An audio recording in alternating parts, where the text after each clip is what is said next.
Malam itu hujan baru saja reda, langit pekat tanpa bintang, dan suara aliran sungai Wajang terdengar seperti bisikan panjang yang menyeramkan. Desa kecil di pinggiran hutan itu memang terkenal angker, namun malam ini suasananya jauh lebih aneh dari biasanya. Warga yang sedang ronda tiba-tiba mendengar suara teriakan nyaring memecah keheningan. Tolong! Tolong aku! Suara itu menggema dari arah sungai. Lampu senter langsung diarahkan, dan semua yang mendengar teriakan itu berlari ke sumber suara, tapi sesampainya di tepian sungai, sunyi.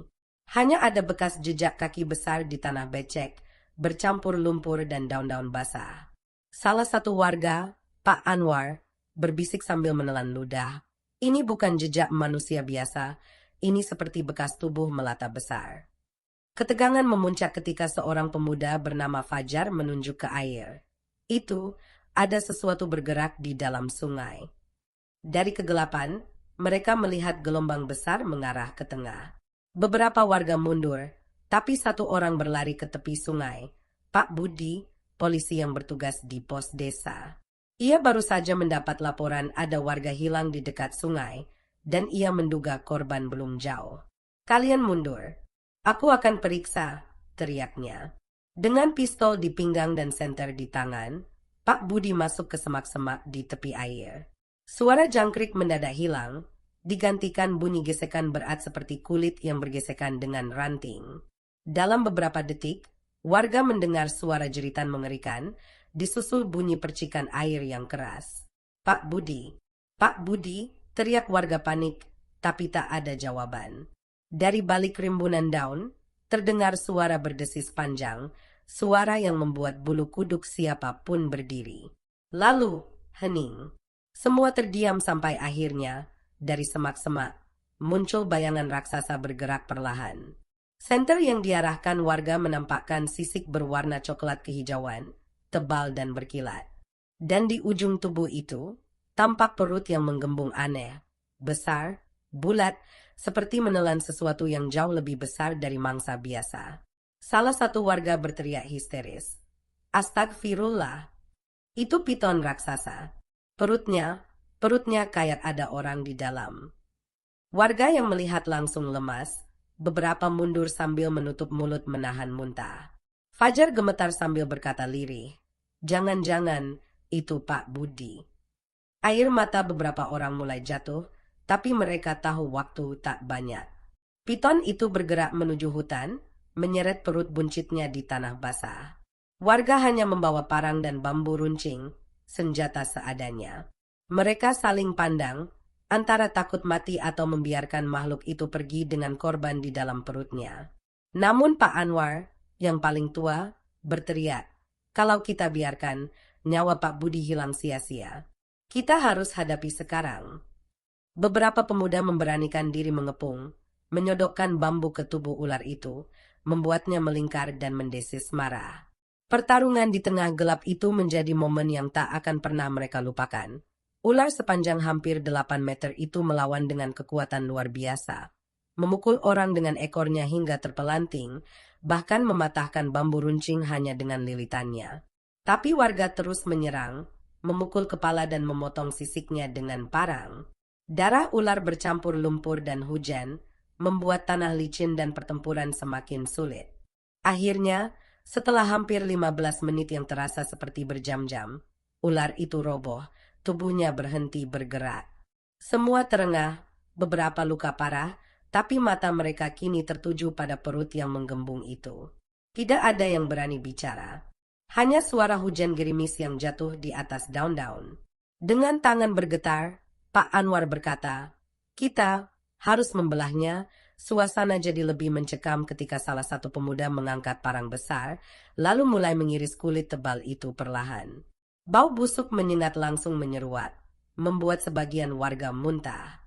Potongan demi potongan terbuka, dan perlahan, sesuatu mulai terlihat di dalam, sebuah sepatu hitam, masih melekat di kaki manusia.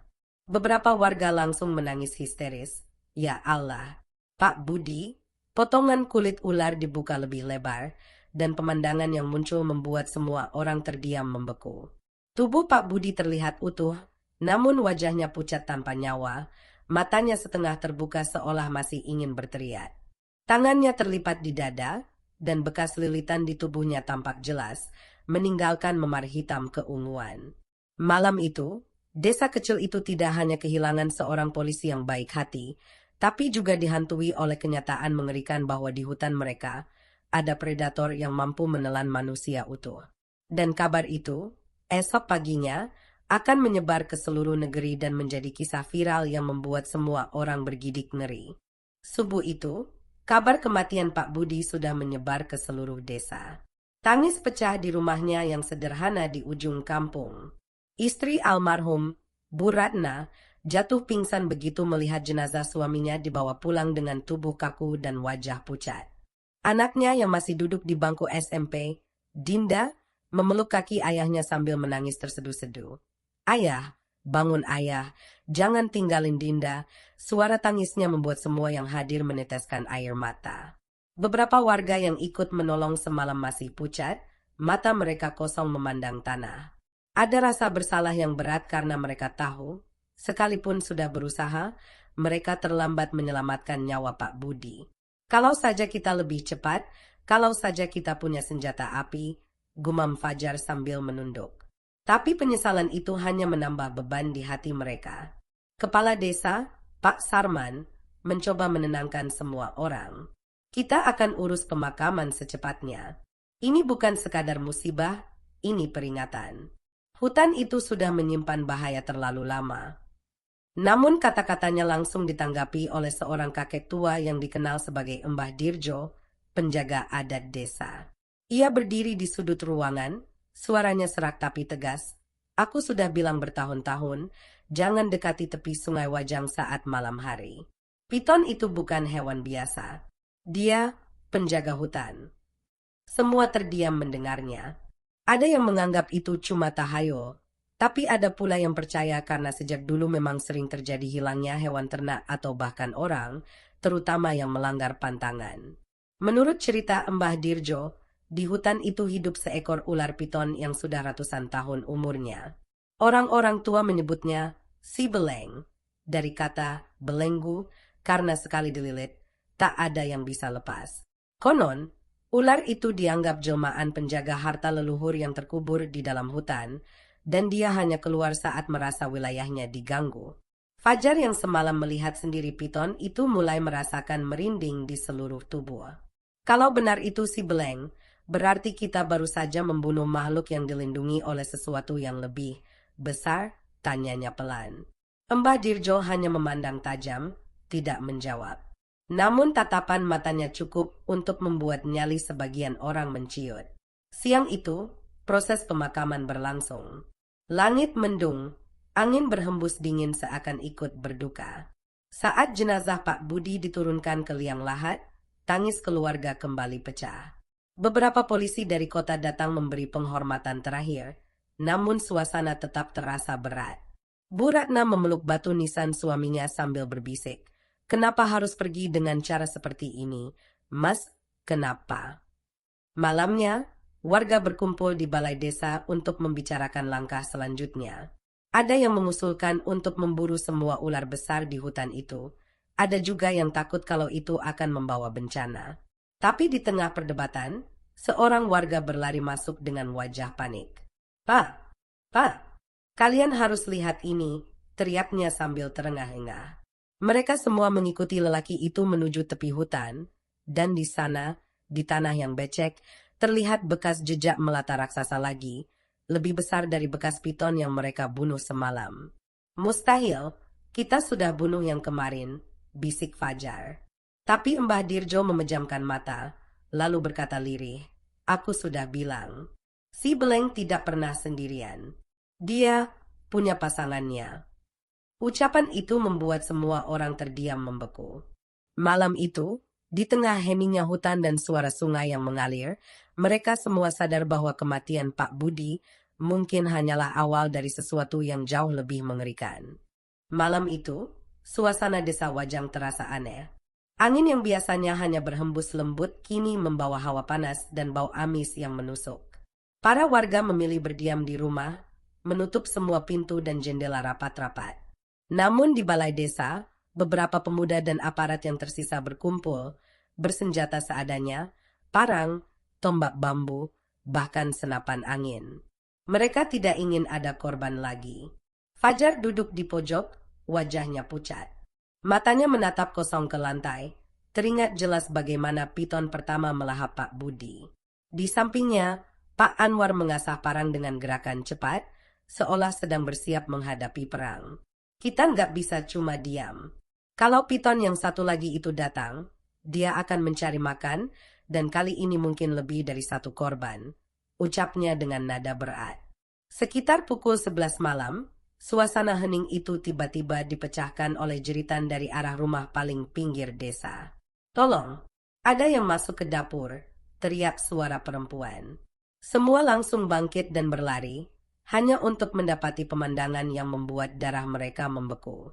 Di halaman belakang rumah itu, tubuh seekor sapi tergolek lemas dengan leher berlumuran darah, dan di sampingnya tampak tubuh piton raksasa dengan sisik gelap berkilat, jauh lebih besar dari yang mereka bunuh sebelumnya. Perutnya masih kempis, matanya merah berkilat terkena pantulan senter, dan lidahnya menjulur masuk keluar dengan cepat, seolah mencium bau mangsa berikutnya. Ya Allah, itu dia, bisik salah satu pemuda. Tanpa aba-aba, piton itu meluncur cepat, bukan ke arah sapi, tapi ke arah manusia.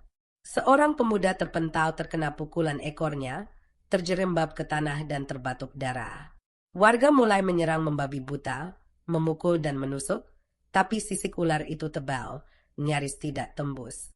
Terjadilah pertempuran di tengah malam, diiringi teriakan dan denting logam. Namun yang membuat suasana semakin horor adalah ketika tiba-tiba listrik di seluruh desa padam. Kegelapan total menyelimuti mereka, dan hanya suara desis panjang yang terdengar di antara teriakan ketakutan. Beberapa warga menyalakan obor, tapi cahaya itu justru memperlihatkan bayangan melata raksasa yang bergerak cepat di tanah becek, mengitari mereka seperti seorang pemburu mengincar mangsa. Di tengah kekacauan itu, Mbah Dirjo muncul sambil membawa kendi tanah liat berisi cairan berbau menyengat. "Minggir, ini satu-satunya cara," teriaknya. Ia memercikkan cairan itu ke tanah di depan ular, dan tiba-tiba piton itu berhenti bergerak, mendesis keras, lalu mundur sedikit. Dia takut, ini ramuan pengusir penjaga hutan. Tapi hanya sementara. Kita harus habisi sekarang juga.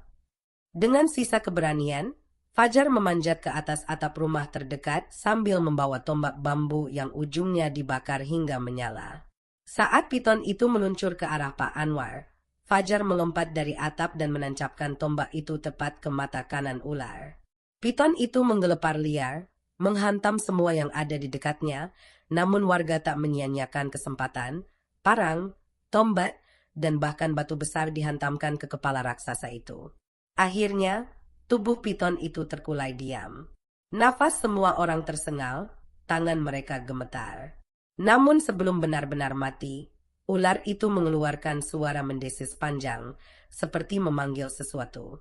Dan dari kejauhan, dari arah hutan, terdengar suara balasan, desis yang jauh lebih dalam, lebih berat, dan membuat tanah bergetar halus. Semua saling berpandangan dengan wajah pucat. MBH Dirjo menatap ke arah hutan dengan tatapan kosong, lalu berkata lirih, "Kalian pikir ini sudah berakhir? Tidak, kita baru saja memulai perang yang tidak seharusnya kita mulai." Malam itu, meski piton raksasa telah mati di tengah desa, tak ada satupun warga yang bisa tidur. Mereka tahu, hutan di tepi sungai Wajang masih menyimpan sesuatu yang jauh lebih besar, lebih tua, dan lebih berbahaya. Dan suatu saat nanti, ia akan datang.